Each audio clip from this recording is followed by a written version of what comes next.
Hey everyone, and welcome to week 4 of the course. So this is just going to be an overview, and we are going to be covering the following topics. So we're going to be covering try-catch blocks, exception handling, some stuff that you can do in the browser console, and how to debug code in Visual Studio and JavaScript.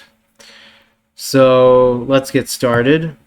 So try catch blocks. What are they? Hopefully this is review, but if it's not, I hope that this gives you a nice basic understanding of what it is. So your program can sometimes have errors that happen in them. Let's say that you go to an index that's out of bounds, for instance. Like let's say you have an array. The array is of size 10, but you try to access array at index 100. You're going to get an out of bounds exception thrown. So what a try catch will do, and so when the exception is thrown, it'll crash your program. But what a try catch will do is it allows your program to continue running, and it has some cool things that you can do with it. So the first is try. So this is where you put your code that you want to handle. That way, in case it crashes, it will still execute. So your program will not crash. So the try block, think of it as a protected code. It will not crash your program, any code that's inside the try block. The catch. So this is, let's say that you have that index out of bounds exception. The catch will catch this error, and what will happen is you're going to be able to handle that error, that exception in it. And this only executes when the exception is thrown. And then the finally block, this always executes, regardless whether an error is thrown or not, and it's executed at the end. And it's typically used for object cleanup. So try will always execute, finally will always execute, and catch will only execute whenever an exception is thrown. So with try catch blocks, you can have very specific catches or very generic catches for exceptions. And you can have both. And if you have both, you have to start at the most specific and go down to the least specific one. So, for example, let's say that you have a most specific exception. So this index bounds array, out of bounds array example that I've been giving. So the most specific exception to that would be index out of bounds exception. And then the most generic exception to handle that same error would be exception, just exception, which covers index out of bounds exception. And I will show this in the code. And like some examples of exception types are like file not found, index out of bounds, out of range or out of bounds, divide by zero, and there's a whole bunch of other ones that are thrown. And keep in mind that I will go over this in an example as well, but if you declare a variable up here, like before the try, or no, so let's say that you declare a variable within the try, you cannot use that variable outside of this block, within the try block, because the scope of that variable is specifically within this try block. Let's say you have a finalize block or finally block. You're going to want to, if you want to close things within it, you're going to want to declare your variable up here and initialize it within the try block. And then in the finally block, you're going to want to first check if it's null or if it's initialized in any way. If it's been initialized, then you can go ahead and you can you can dispose of it in the finally block. So just keep that in mind. I will go over that in an example as well. And some ways to handle exceptions. So you can log, like, so in this catch, whenever you catch an exception. Oh, by the way, so whenever you catch an exception, don't just throw the exception away, like this big no-no function. So here you can see that I'm doing a whole bunch of important logic, and then I'm catching a very generic exception, and then I'm not doing anything with it. I'm not logging it. I'm not doing anything. That's a big no-no. And the reason is because if you have a team of developers coding, a big application, an enterprise-size application, and there's an error happening in here, it's going to be really hard to trace it back to this function if the error isn't presenting itself.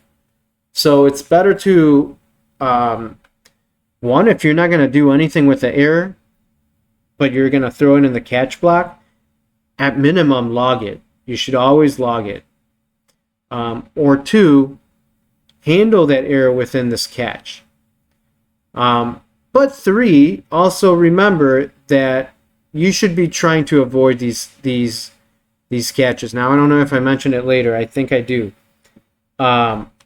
But exception handling like this these try catches are very, very expensive when an exception is thrown. So try to avoid this. Try to use if statements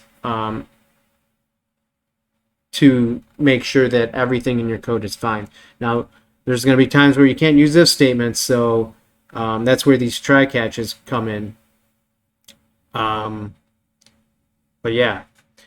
And then here you can see on this good screenshot here that we do a bunch of important logic, and then we log the error.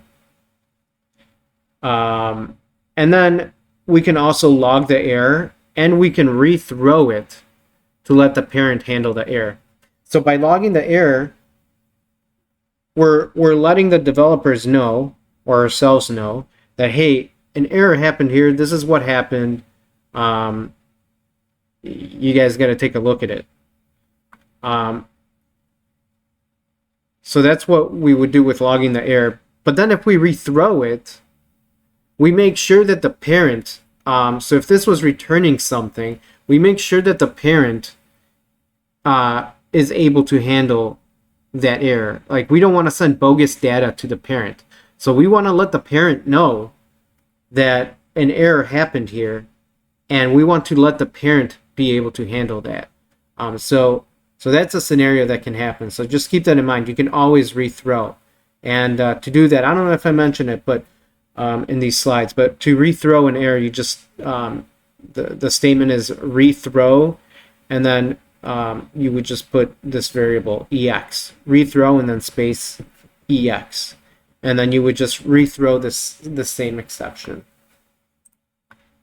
So back to some ways of handling the errors. So you can log it to a file on your computer if it's like a desktop application.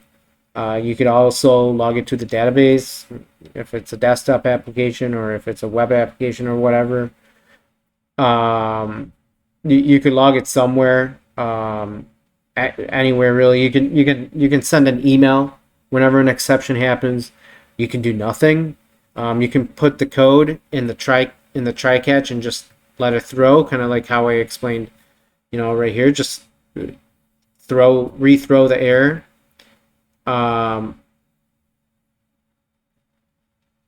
Or just actually this one is rethrow the error.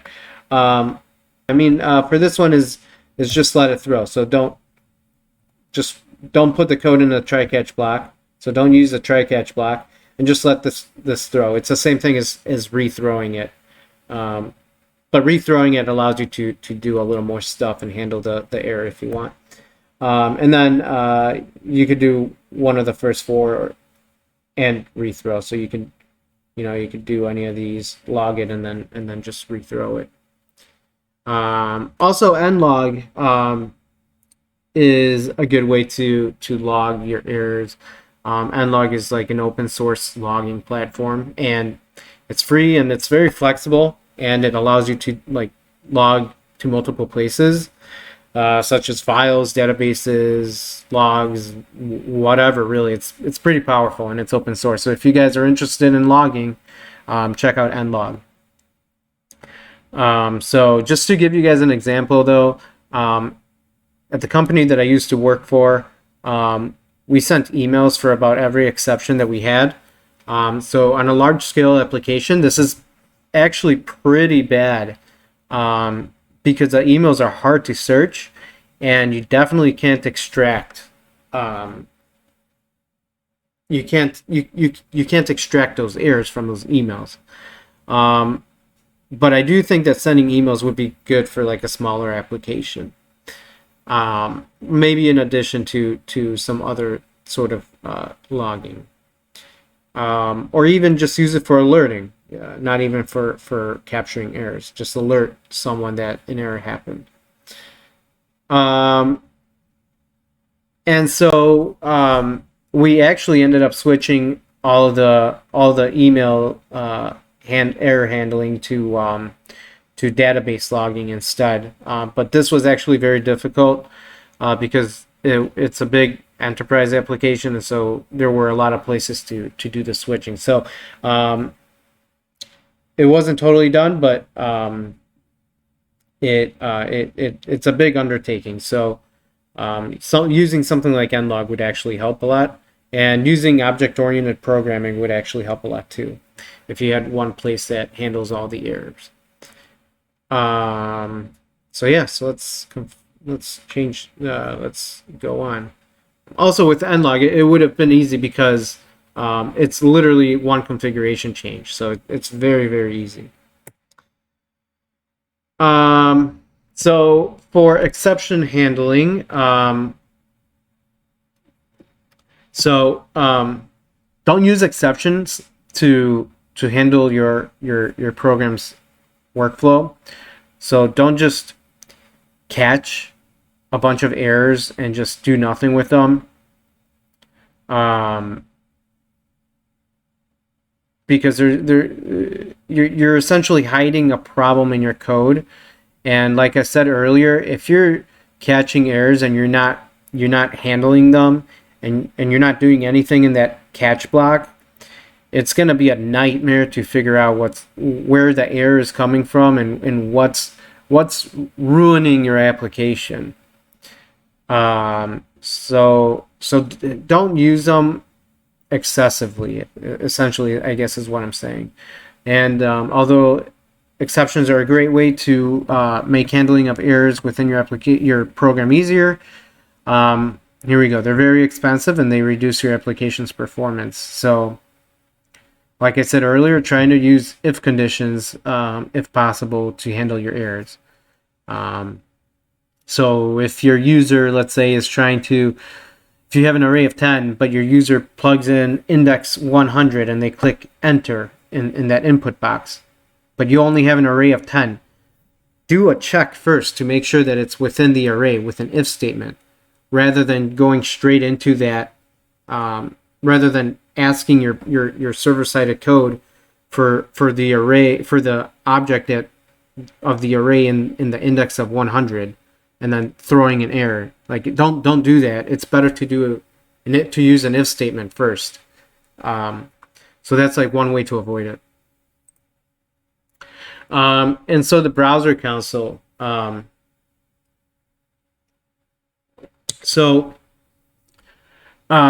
browsers have different ways to access a browser console, but it's usually all the same. So I use Google Chrome. With Google Chrome, I just right-click in the window, and I click on the inspector in the menu, or I just this right-click is meant to say, or I just press F12. This is supposed to say F12. And the browser console is used as a way to debug JavaScript code. You can even run JavaScript code in it, and it's also useful for viewing errors and any console logs that you put in there. So I'll demonstrate this.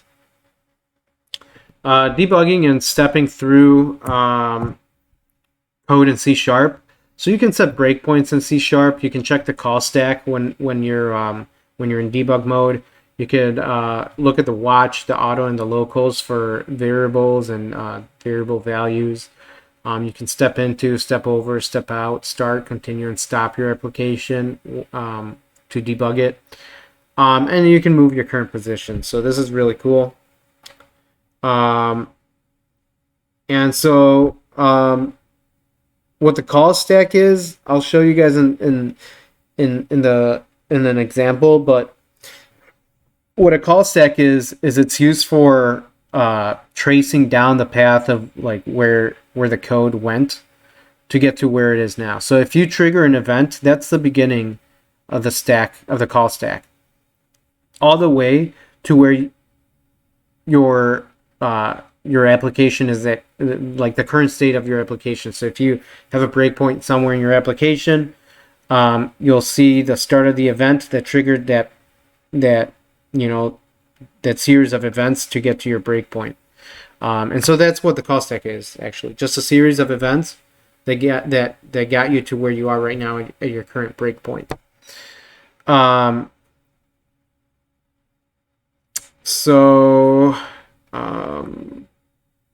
I said, the autos and the locals are, automatically generated values. Well, not automatically generated. They're variables within your application that you declared, but they're automatically shown to you within the auto and the local windows. And then I'll show an example of how to use, step into and all these other things as well.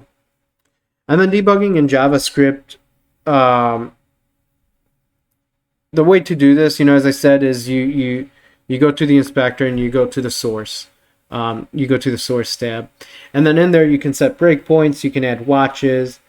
So like you could watch specific variables, and you could add in your code. You could add a debugger statement in there, and what that does is whenever the debugger statement gets executed, it triggers the debugger in your browser. And it stops. It essentially pauses at that line for you to now walk through your code. And console log is very good for debugging. And you can throw, variables in there. You can throw text, helpful text and stuff. Just remember to remove it when you go and you deploy your application to like a production environment. You don't want to have logs in the console just readily available for anyone to view. So let's go ahead and show some examples here. Let me close out of this. So I went ahead and I created a page here. It's called example 4, and this is for you guys to check out. I will post a link to this branch on my repository on this video, and I'll send it over to you guys. All right, so it finally loaded. So let's get started with some examples. So let me show you guys try-catch blocks. So here I have so we all know, by the way, if you divide something by 0, you can't, right? So I have some examples here to demonstrate that. So for loop example, so let's execute this on our page load. Let's comment these two guys out. So now when our page loads, we will execute this for loop, right? So what this for loop does is it's pretty simple, right? So the goal of this for loop is to set y to equal x when x is 4. So what we do here is we have a for loop, and that goes from 0 to 4. And when it's 4, it sets z equal to x divided by 0. So it'll do here 4 divided by 0. That should give us an error because you can't divide by 0. But then my intention is to do y equals x, right? But let's say that I don't know that I'm going to throw an error here. So let's just go ahead and play, and you'll see us executing through here. So by the way, a breakpoint, the way that you can set breakpoints is right here to the left of the numbers, the line numbers. This row right here, you can just left click, and that's how you set breakpoints. And you can set them as many as you want. You click again to take them out. If you hover your mouse over it, you can click on this disable breakpoint, and now it goes away. I mean, it's still there, but it's disabled. Like it won't stop here, but you're still able to see it. So let's go ahead and set a breakpoint there. We'll click play.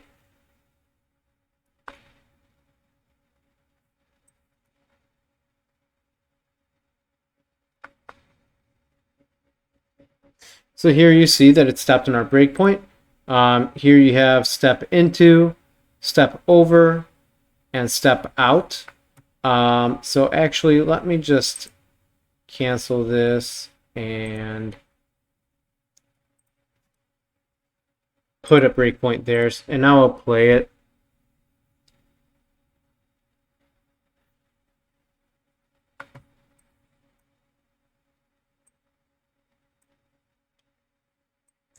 Okay, so now we're at this breakpoint. Now what you'll see here is if I press step over F10,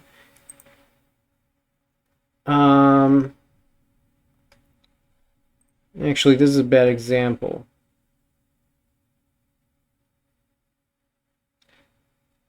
Let me create a new function.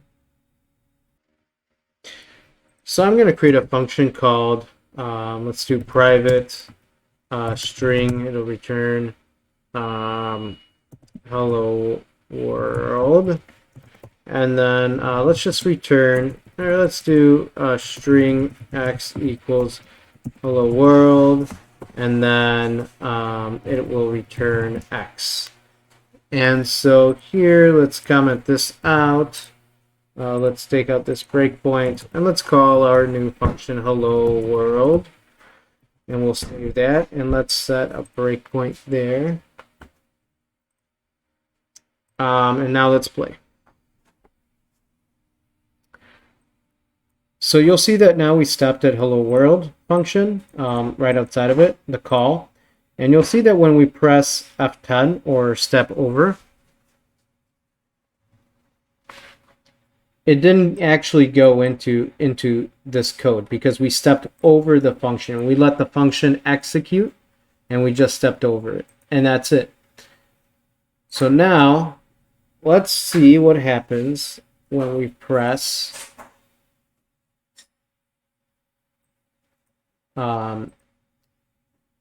step into. So F11.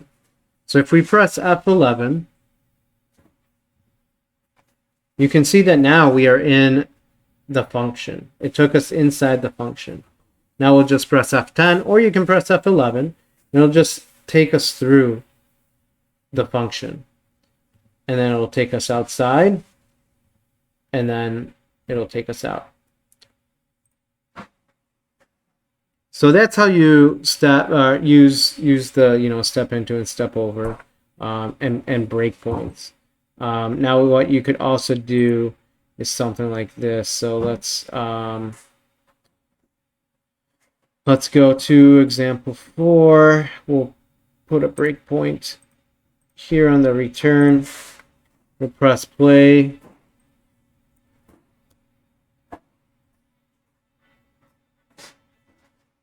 And you can see that it broke right here.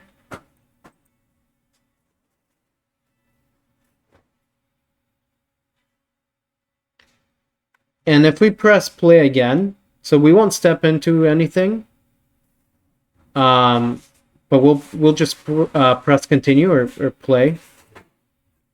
You'll see that it went to our next breakpoint. So that's the benefit of setting multiple breakpoints.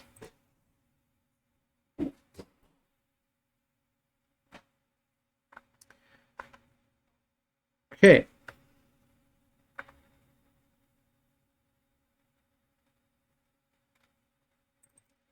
So now let's go over this loop example that I was going over in the beginning. Let's comment this out. We don't need this anymore.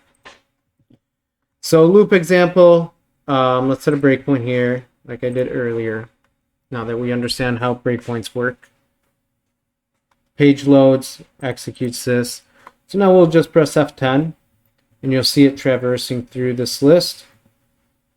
You'll see that X, so I hover over X, the variable, and tells me X is 1. Hover over Y, tells me Y is 0. I can hover over Z, but Z doesn't exist yet. So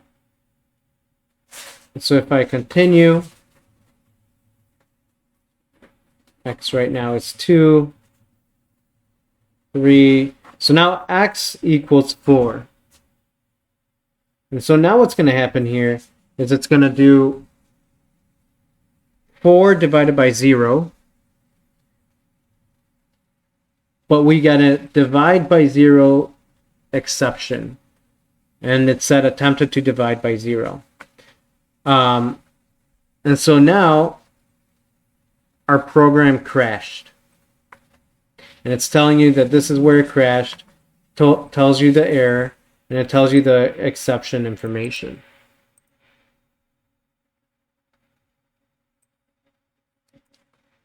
So that's what happens when you don't have you know, a try catch. Now, of course, you would do, if you're doing this specific operation, then you would have an if statement here to make sure. Well, actually, you wouldn't even have this.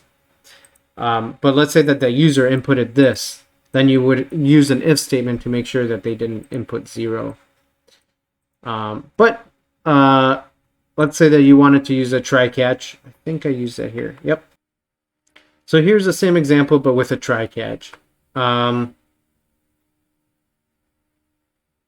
here you'll see that we have the code that broke inside of the try block. And here we go. I actually did write that. So imagine 0 is a user input, and you know, this input is out of your control. You could use an if statement to check the user input to see if it's 0 and just not execute this. But if you wanted to use a try catch, this is how you would do. This is how you would do it. So let's go through this again, and then you'll see here that I have an error. That I'm catching the error, and then I'm logging the error, the exception. And this underscore error is just a global variable up here that I created. Read only. So it's a global variable that I created, and I created this object called error. So if we go to my models here, oh, actually it's in. Oh, it's a class. So I created a class. I created an interface for it. The interface is iError, and then I gave it this method. And then I implemented this interface on this class. And we'll go over interfaces and classes later, or how to implement interfaces with classes to make your code more readable and unit testable. But anyway, so then in this class I have a function in it called log, and then I take in an exception. And right here I can do like any sort of logging. So I can log to a database, I can log to a file, I can log whatever. And then when the logging is done, I'm just going to return true or false if the logging was logged, if it worked, or if the log failed, then I return false. Since I'm not doing any logging right now, I'm just going to return false. But anyway, so this is where that underscore error.log is coming from, just so you guys know. Let's go back to our code. So I declare it over here, and I initialize it over here.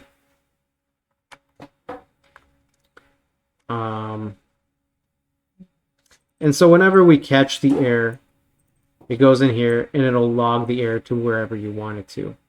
Now the thing with the exception is you have like, I'll show you guys when we actually execute this. So let's set a breakpoint right here. Let's comment this guy out.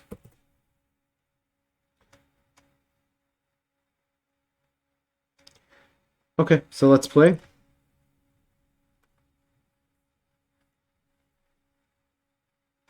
So here we're in our function.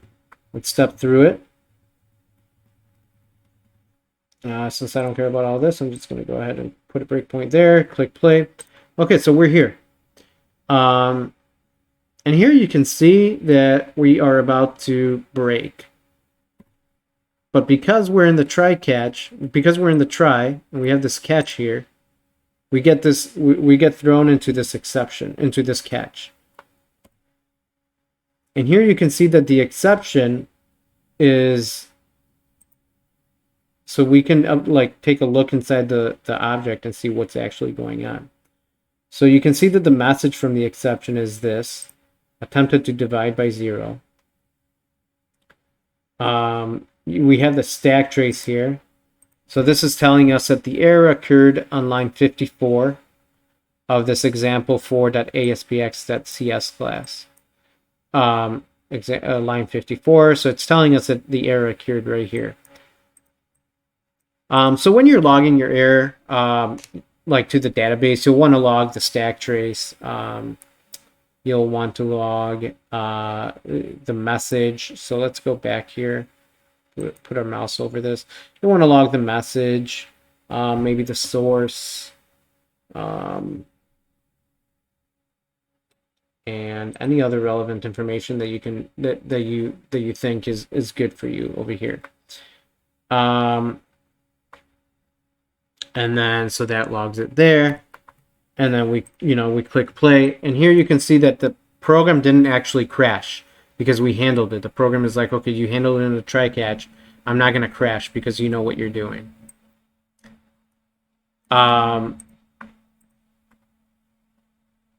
So that is that. So let's actually, I want to show you guys one more thing.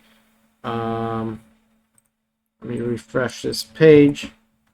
Okay, so now we're executing this again.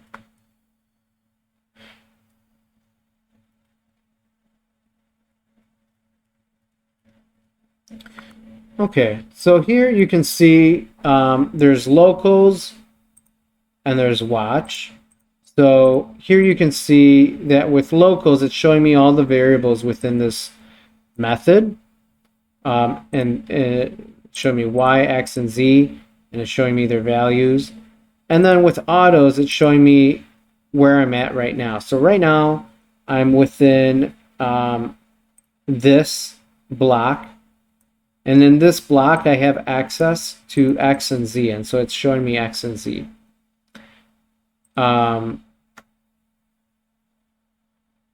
And then let's say that I wanted to watch something. Let's say I wanted to watch what Y was. Or no, let's say I wanted to watch what Z or X was. I can right click on X right here and add to watch. Or I can just click here and type X here. And then I would well, let's click play here and just refresh our page just so you guys can see. Let's remove this. So here you guys can see it's 0. Now it incremented to 1. Same thing on the locals and on here.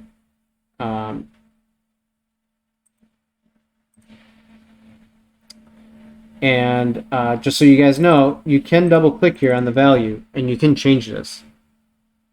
So if I wanted this to be 6,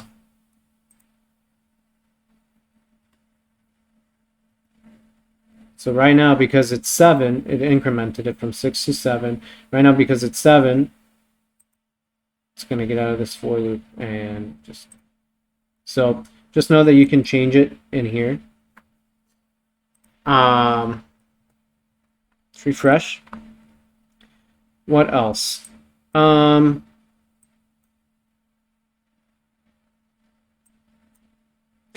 you can view your breakpoints in here, so you can enable or disable your breakpoints.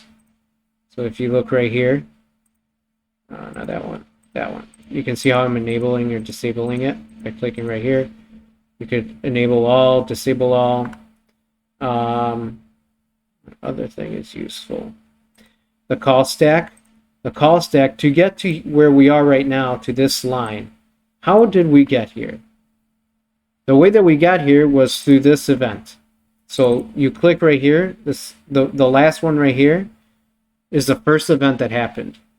We had the page load event. The page load event then called the for loop example2 function, which took us here.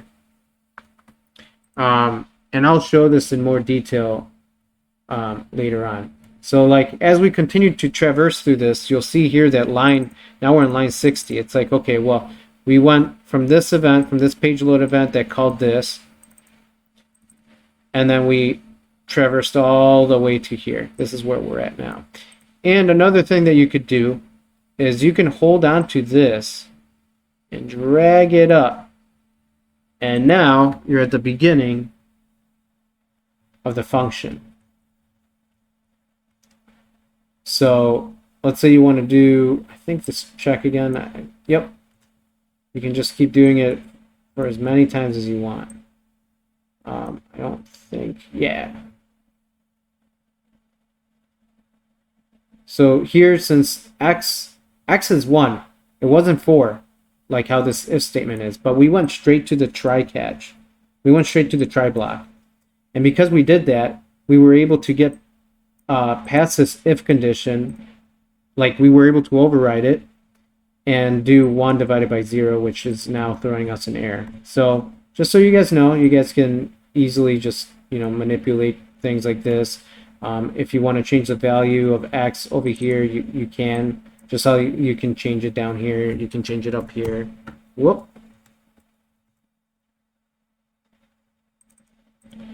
Six. So now x, come on. So now x is 6. I pressed enter, by the way. I put 6 in here and then pressed enter. So now x is 6. So that's how you do that. Let's go over specific, catching a specific error in comparison to a generic error. So let's go back to our hello world function here. So let's just throw, let's do a try catch.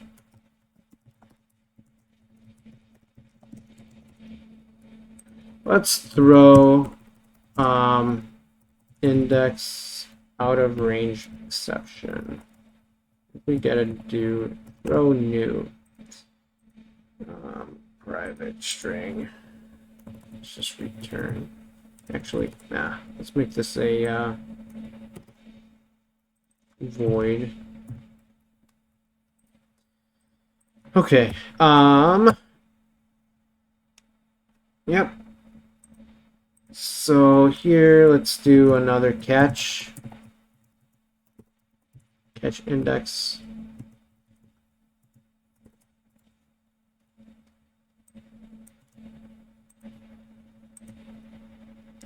So here you can see that I am throwing an exception. So I'm imitating an exception being thrown, or even let's do divide by 0. Throw.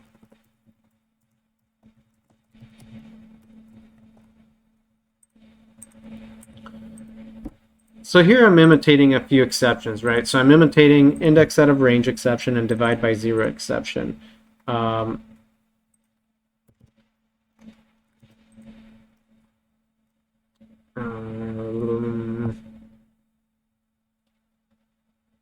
Yeah, we don't have to put anything in there for now.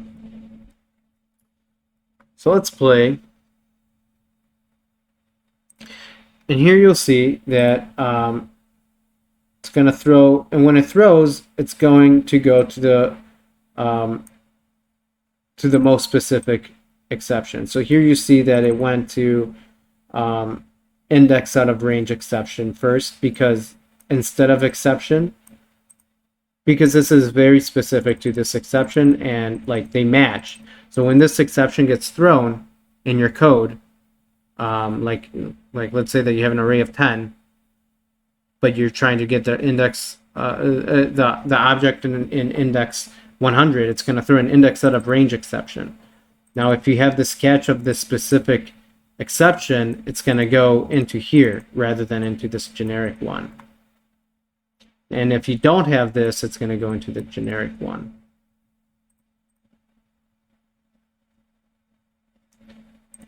And now, what happens if we comment that out and we throw a divide by 0 exception? What's going to happen now is it's going to actually go to this catch exception because it's a more generic exception, because this exception, this catch doesn't handle this divide by 0 exception. So here you can see. Another thing that I want to show you guys is what happens when you swap these guys out.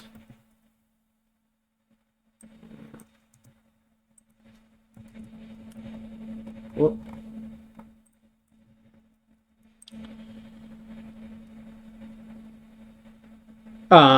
So here we go. So you can't, like I said earlier in my PowerPoint presentation, you can't start with a generic exception and then go to a more specific exception. You have to start with your most specific exceptions and then utilize your least specific exception.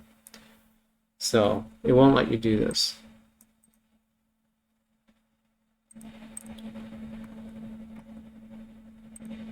So let's see. So yeah, so here you would just want to, log to a file or database or send an email.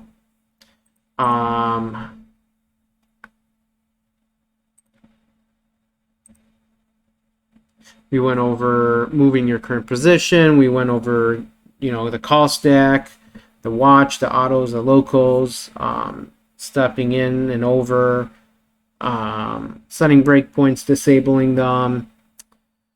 So let's get into debugging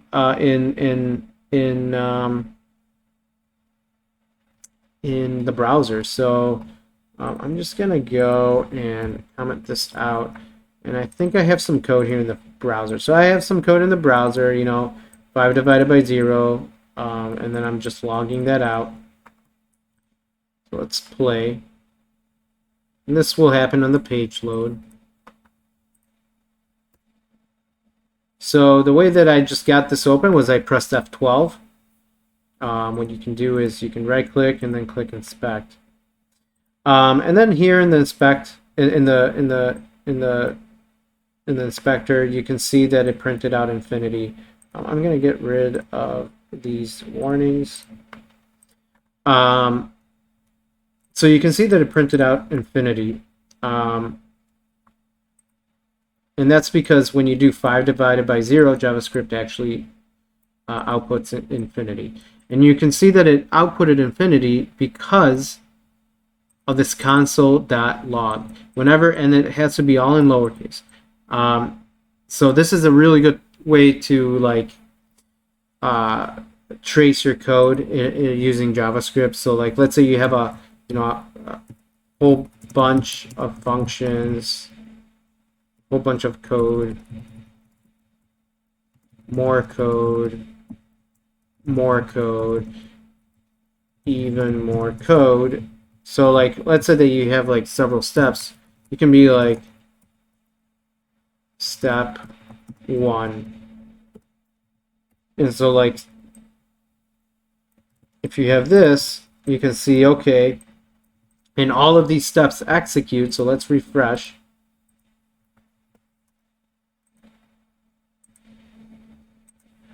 And all of these steps execute. You can see that your code did indeed, the code did traverse through all of your code. So, I mean, that's one way to use console logs for. You can also do like console log in here. You can do hello world. And print it out hello world. You could do 5 divided by 0, 5 divided by 5, 104 times 7. So you could write code in here. Just so you guys know, you could always write code in here. And it's very good for viewing errors. Like as you guys saw, like these are warnings. They're pretty insignificant to me, but if there were errors on my page, it would show up as red, and you would be able to see them. So it's very good for just viewing errors and just console logs in general. And then if you wanted, you could also add. I don't think I had to stop it. Oh well. You could also add a debugger here. So you do debugger and a semicolon. And what's going to happen here is when so the way that this is getting executed is because of this on the page load. So so what's going to happen here is it's going to execute this function. It's going to hit this, and then this is going to get executed, and then this is going to get executed. And what's going to happen is it's going to stop here. It's going to break. It's going to break there for me. This is as if this is a breakpoint. And then I'm going to be able to traverse through this. So let me show you guys. I'll press play. Press F12.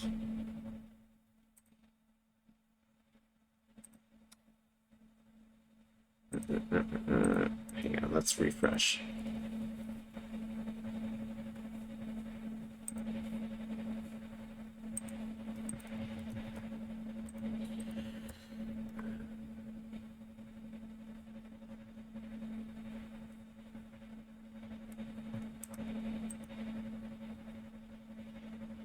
I had a breakpoint in there from earlier. Oops. Okay. So I'm gonna see if this breaks when. Okay, no. So you have to have the console open. Let's reload the page. And when that happens, you'll see that it stops right at the debugger. So I know I'm at the debugger point because of this blue highlighted line 47. And then here, I can step into, step out, and then just step. So this is like the F10 in Visual Studio. This is like the F11. This is the play. So now that I'm here, you can see that all that we have printed so far in the console is step 1. So let's go back to our source tab here, and we'll press F.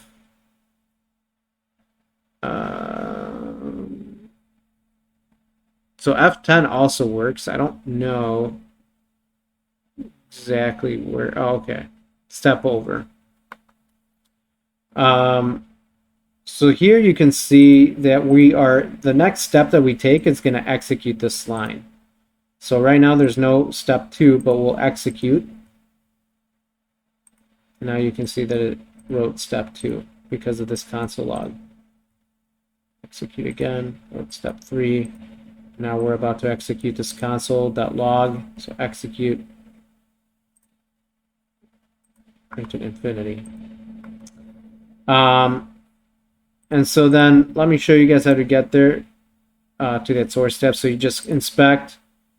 You may get directed to one of these. So right now I'm in elements. I would click on sources. And then the other cool thing with this is that I can set a debug point anywhere I want. So if I wanted it before the debugger, I can set a breakpoint here, breakpoint here, breakpoint here. It doesn't matter. And same thing here. Like I can disable them, but they're still there. And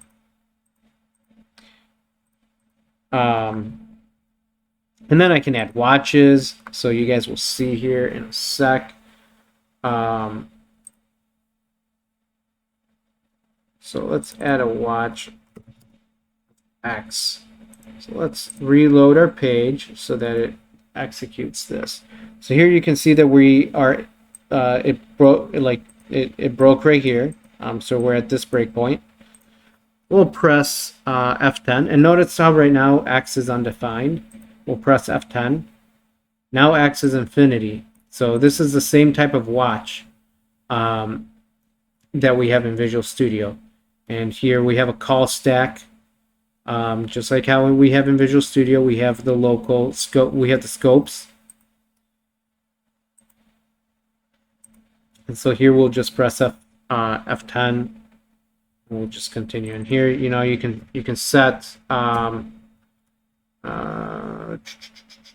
you can set what X is. So if you can set it like right here, X is 7. Copy number. And then you could also set it here. So you could do X. Like right now it's telling us X is 7. So you could change this to X is 4. And that's because it's right here.